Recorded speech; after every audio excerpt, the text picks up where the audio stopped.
Hi, I'm Emma from BBQ-baking.com, and today I'm going to show you how to do meringues on the barbecue. Meringues are quite difficult in the oven, so I really wanted to try them on the barbecue to see if they'd work, and they do.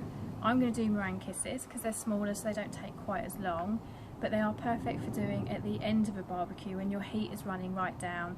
You can pipe out or just spoon out some meringue mix and pop them on. I leave the lid open for this. I always say keep your lid down, but for meringues the lid needs to be up just to keep those temperatures down, otherwise they start to char on the top of them.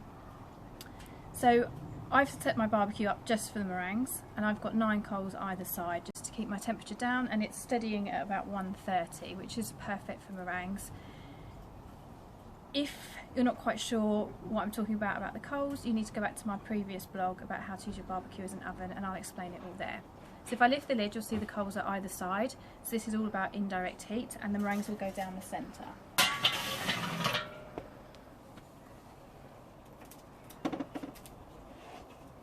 So I've piped my meringues out onto a baking sheet on a tray, and I'm going to put them right down the middle of the heat.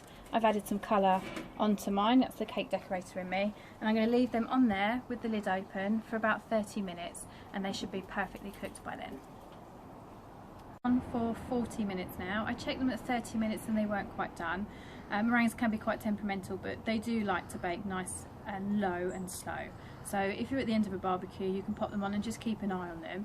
You know when they are done, when they will peel happily away from their baking paper. So if I show you this one, it will just come off the paper, and then you know that your meringues are done. So I'm going to take them off and cool them down, and then we'll put them together in a minute. Right, so the meringues have cooled really quickly, so these would be ideal to pop on a bowl of ice cream for the end of your barbecue, or you can pop them together with a bit of double cream just to make them something a bit different. So we've just whipped a bit of double cream here, and you can just spread a little bit on one bit and a little bit on another, and they make delicious little bites for after your barbecue, or you can just eat them as they are. So there we go. Meringue kisses baked on the barbecue.